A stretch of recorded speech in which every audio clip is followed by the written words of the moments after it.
老师就直接就是当着所有其他老师的面前，就是讲妈妈说，你就是太宠你的女儿，才让她这么放纵自己去唱歌。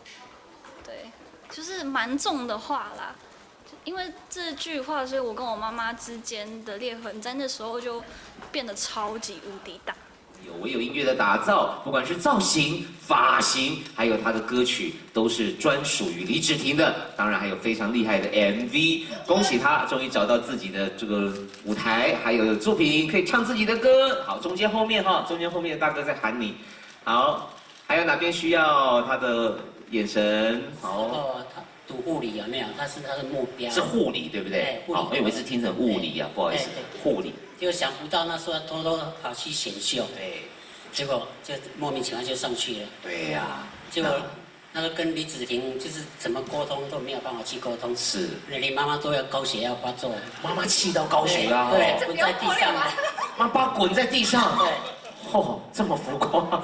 我现在也知道他的浮夸是哪里来的，也是遗传，都是遗传的。生气啊，他没有生气啦。对，妈妈是因为刚好公司的事情，就是有要赶工啊，所以他没办法到场支持。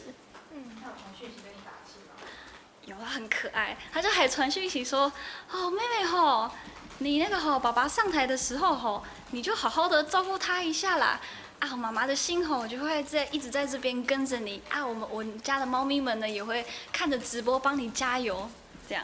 因为那时候好像是长达我觉得快好几个礼拜吧，没有说过话，就是不会想要跟他说话，但是还是会吃他煮的饭，就是对，但就是不会跟他说话，就是。当时的状况是，我觉得哥哥也觉得很严重了，然后还会在我那时候还在上课的时候，他就还特别就是传讯息跟我就是说道理，就说如果你真的愿意走这行，那你就必须付出全部的责任这样。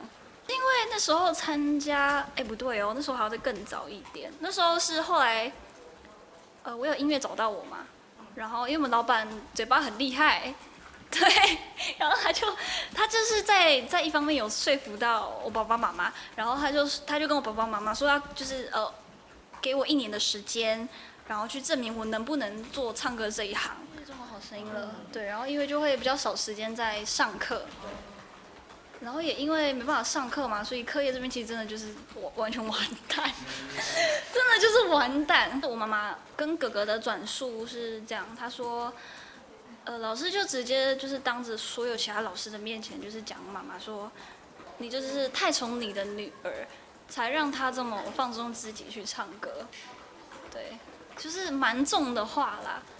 因为这句话，所以我跟我妈妈之间的裂痕在那时候就变得超级无敌大。